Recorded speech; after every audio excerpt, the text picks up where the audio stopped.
Hi, I'm the iPhone development team. And I'm the MacBook development team. We've created Apple's best-selling product of all time. And we created the MacBook, which is cool. We came up with the world's most efficient and powerful silicon. And now we're also using Apple Silicon on the MacBooks. And we implemented OLED displays that allow for Super Retina XDR, the unparalleled dynamic range in a display. And we might get OLED someday, but for now, Mini LED is still really cool. We secure your iPhone with the most advanced true depth camera system in the world with Face ID. But Touch ID is also really cool too on our MacBooks because you might have a twin brother or something. And in the first implementation of Face ID, we baked it into the notch of the iPhone 10. And we baked in a webcam to our notch, which is just as cool. But more recently, we've embedded Face ID into the dynamic island, which updates depending on what multitasking features you activate. And we cannot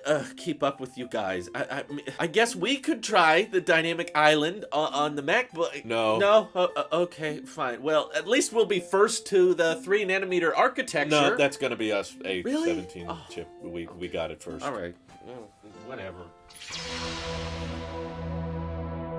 This question became popular enough that I felt like it was worth considering, because I guess a lot of people in the Apple ecosystem like design symmetry. If one iPhone gets squared off, then everybody wants the Apple Watch to get squared off. And similarly, we've had notches grow from just being on iPhones to now being on MacBooks, and now iPhones are switching to Dynamic Island more and more, and that seems like the future for the iPhone lineup, so lots of people are now saying, when do the MacBooks get Dynamic Island? And personally, I am not sure if it really makes sense on this platform. Like, Dynamic Island in my head was a genius software implementation to the problem of wanting to deliver a lot of information at the top of your display. I tend to call them widgets, but now people don't really like that terminology, so I don't know, just kind of like data icons that are strung out at the top of your phone, which I thought the notch kind of forced Apple to get more minimal and creative with how the information is displayed up there. It's one of my biggest pet peeves of most older Android phones, just having a crap ton of information in that top menu bar. And I feel like Dynamic Island is the classic Apple software move of like, how do we streamline all of this and simplify it and also make it dynamic so that it adjusts based on what you're doing. So it was a very pleasant surprise of the iPhone 14 Pros that no one was really anticipating, but the reason it's so useful and I think so applicable on the iPhone is because there's not much space to work with up there, but we're using our iPhones all the time. These are the most popular devices in the world basically, and we're constantly trying to check on status of Uber rides or deliveries for food and that kind of thing, scores for games and checking our battery health or having Face ID activate. There's so much stuff that you're trying to deliver passively to the end user, but you've only got literally like a couple inches of room to display all of this complicated information. Whereas the MacBook, I mean, we tend to be working with like 13-inch to 16-inch displays, which means that, yeah, like you can see on any Mac, there is a ton of widgets and menu bar options that have drop-down menus, and sometimes they even get so long and complicated they go behind the notch itself. So the advantages of switching to a dynamic island, I feel like, are not as noticeable or as appreciated on the MacBook form factor. But I'll admit, I've seen some concept art of what a MacBook would look like if they just kind of blacked out that menu bar at the top, of course disconnected the webcam from being part of the top bezel, so that it kind of feels like that the display is just one size bezel all the way around the edges, and then depending on how many menu bar options you have up there, the island will grow and shrink to keep it more minimal. And it looks kind of clean, but I feel like it's a lot more distracting on such a large user interface like a MacBook compared to the iPhone, where at worst, you know, you're doing a screen recording or you start charging your iPhone and it kind of grows up a little bit but then shrinks back down. On the MacBook though, depending on the app you're switching to, that island is going to be changing its size based on the menu bar back and forth and back and forth and back and forth. And not to mention, one downside of the dynamic island that I'm not a huge fan of is that if you're disconnecting the camera cutout from the top bezel, it pretty much always, without question, whether it's an Android or an iPhone, results in the camera cutout being further down deeper into the display, which means it's a lot easier for it to cut in on content. And I feel like that's been one of the easiest things to adapt to with the notches on our MacBooks, because the notch is relatively not that big a cutout for the rest of the display, and because it's a 16 by 10 aspect ratio or whatever, you know, it's not 16 by 9. When you watch movies and TV shows on the MacBook, the notch doesn't really cut in because it's just part of the natural black bar at the top. So that's personally why I think Apple hasn't added a notch to things like the Studio Display or the Pro Display XDR, and if the iMac ever gets a refresh, I'm pretty sure it's not going to have a notch. But I'm willing to bet that the Dynamic Island is one of those things that makes a lot of sense for the iPhone form factor, but not much more sense on anything else. And that's okay, you know? Some people used to think that when we got 3D Touch, it was only a matter of time before Apple brought 3D Touch to the iPad, or when Apple had the Touch Bar on the MacBook Pros, eventually that Touch Bar was going to come to the 12-inch MacBook or the MacBook Air, or eventually the whole keyboard was going to become one big touch surface, and none of that really happened. They just kind of make one-off options for certain products where it makes sense, but they don't necessarily bring it to all other products. That's why the iPhone and iPad don't have a digital crown, and despite rumors telling you otherwise for years, the iPhone never got Apple Pencil support, and the regular Apple Watches probably aren't going to get a crown guard or an action button from the Apple Watch Ultra. So yes, the Dynamic Island will continue to grow, and we'll have a dynamic archipelago for the iPhone 15 lineup, it seems, but I don't think that means that it's coming to the MacBook Pros. Currently, no supply chain analyst or leaker is claiming it's coming to the MacBook Pros. All that we're hearing is that they're discussing bringing OLED to MacBooks, but given we already have mini LED, I feel like the shift from Liquid Retina XDR to Super Retina XDR is not gonna feel overly noticeable in the first place. So I'm very happy still with my MacBook Pro. It's my favorite Apple product, and notch doesn't bother me at all, and I am just gonna stick with my mindset of if it ain't broke, don't fix it. So please, Apple, let's not do Dynamic Island on the MacBook. But am I wrong? You guys think it does make sense, or are you okay with having a big dynamically changing bar at the top of your display? Maybe there's use cases I just can't imagine yet, so feel free to let me know your thoughts down in the comments below. And thank you to everybody supporting this channel on Tailosive Tech Pro. Seriously, helps us out a ton, as does just watching these videos. So thanks again. Have an excellent rest of your day.